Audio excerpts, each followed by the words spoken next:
Welcome back to my channel ஜிம் காட்டி. இன்றைக்கி வந்து உங்களுக்கு ஒரு இன்ட்ரெஸ்டிங்கான ஒரு தகவலோடு தான் வந்திருக்கேன்.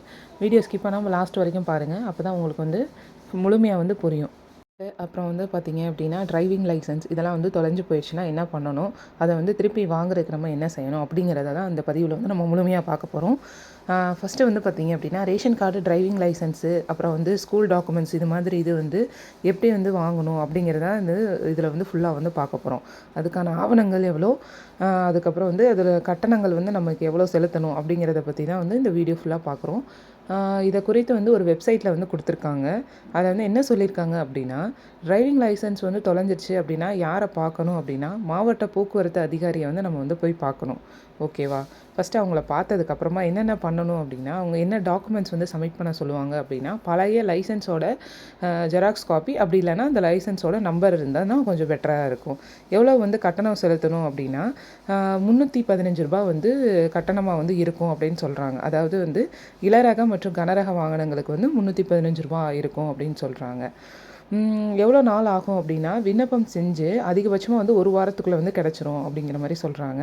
என்ன பண்ணணும் அப்படின்னா, காவல்துறையில் வந்து ஒரு புகார் தெரிவித்து அவங்கக்கிட்ட இருந்து ஒரு சான்றிதழ் வந்து நம்ம வாங்கணும்.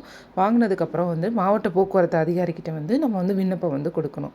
அதுபோல் வந்து ரேஷன் கார்டு தொலைஞ்சிருச்சுன்னா யாரை அணுகிறது அப்படிங்கிற சந்தேகம் பலருக்குமே வந்து எழும். ஒருவேளை உங்கள் வீட்டில் ரேஷன் கார்டு தொலைஞ்சிருச்சு அப்படின்னா, கிராமப்புறங்களில் இருக்கிற வட்டார உணவுப் பொருட்கள் வழங்க அலுவலர், நகர்ப்பகுதியில் இருந்தீங்கன்னா உணவுப் பொருட்கள் வழங்க துறை மண்டல உதவி ஆணையர் அவங்கள வந்து நீங்கள் சந்திக்கணும்.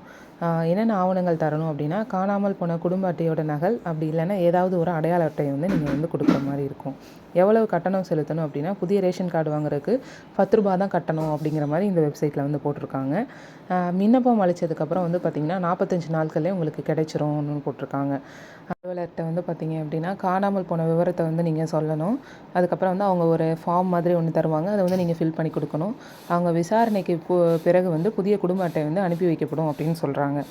10th mark sheet, 12th mark sheet இந்த மாதிரி டாக்குமெண்ட்ஸ் வந்து தொலைஞ்சிருச்சு அப்படின்னா என்ன பண்ணணும் அப்படின்னா, ஃபஸ்ட்டு வந்து நீங்கள் அதுக்கான ஜெராக்ஸ் காப்பியெல்லாம் ஆல்ரெடி உங்ககிட்ட இருக்கான்னு ஒரு டைம் செக் பண்ணி பார்த்துக்கோங்க. அதுக்கப்புறம் வந்து பார்த்திங்கன்னா, உங்களோட ஸ்கூல் ஹெட் மாஸ்டர், அப்புறம் வந்து மாவட்ட கல்வி அதிகாரியை வந்து பார்க்கணும் அப்படின்னு சொல்லியிருக்காங்க. என்னென்ன ஆவணங்கள் தேவைப்படும் அப்படின்னா, உங்களோட மதிப்பெண் பெட்டியலோட ஜெராக்ஸு, அதுக்கப்புறம் வந்து பள்ளியோட டிசி இதெல்லாம் வந்து உங்கள் கையில் இருக்கணும் அப்படின்னு சொல்கிறாங்க. எவ்வளோ கட்டணம் வரும் அப்படின்னா, உயர்நிலை தேர்வு அப்படின்னா 10th ஸ்டாண்டர்டுக்கு வந்து ரூ. 105 வரும். 12th ஸ்டாண்டர்ட் அப்படின்னா ரூ. 505 வரும். எவ்வளோ நாள் ஆகும் அப்படின்னா, விண்ணப்பம் செஞ்சதுலேருந்து 60 நாட்களில் வந்து கிடைக்கிறதுக்கு வாய்ப்பு இருக்குது. இந்த நடைமுறை அப்படின்னா, நீங்கள் காவல்துறையில் வந்து புகார் செஞ்சு அதை வந்து கண்டுபிடிக்க முடியல அப்படிங்கிற ஒரு சான்றிதழ் வந்து வாங்கணும். முன்பு படித்த பள்ளி நிறுவனத்தின் மூலம் வந்து விண்ணப்பம் வாங்கி அதை வந்து பூர்த்தி செஞ்சு தாசில்தார்கிட்ட கையொப்பம் வந்து வாங்கணும். அந்த விண்ணப்பத்தோட ஒரு கடிதம் மற்றும் இணைப்புகள் சேர்த்து மாவட்ட கல்வி அதிகாரிக்கு வந்து நீங்கள் அனுப்பணும். இந்த விவரங்களை வந்து அரசிதழ் வெளியிட்டு அதனோட அடிப்படையில் அவங்க வந்து பள்ளி கல்வித்துறை இயக்குனருக்கு வந்து அனுப்புவாங்க. தனித்தேர்வராக நேரடி தேர்வு துணை இயக்குனர் அலுவலகத்திற்கு வந்து அனுப்புவாங்க. பட்டம் மற்றும் அதற்கு மேற்பட்ட உயர்கல்விக்கு சம்மந்தப்பட்ட பல்கலைக்கழகங்களை வந்து அணுகணும் அப்படின்னு சொல்கிறாங்க. பொதுவாக வந்து ரேஷன் கார்டு, ஓட்டுநர் உரிமம், கல்வி சான்றிதழ் உள்ளிட்ட ஆவணங்கள் எல்லாம் வந்து பத்திரமா வச்சுக்கணும். ஒரு வேளை அது தொலைஞ்சிருச்சுன்னா மேற்கண்ட வழிமுறைகளை வந்து பின்பற்றி அவற்றை வந்து வாங்கி கொள்ளலாம். தற்போது அனைத்து பணிகளுக்குமே மக்களுக்கு வந்து எளிதாக்கப்பட்டிருக்காங்க. மேலும் வந்து கணினிமயமாக்கப்பட்டதால பெரும்பாலான ஆவணங்கள் வந்து விரைந்து வந்து கிடைச்சிருது அப்படின்னு சொல்கிறாங்க. யூஸ்ஃபுல்லான தகவல்களுக்கு என்னோட சேனலை வந்து தொடர்ந்து பாருங்கள். மறக்காமல் சேனலை வந்து அப்படியே ஒரு சப்ஸ்கிரைப் பண்ணிவிடுங்க.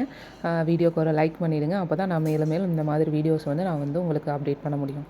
Thank you friends.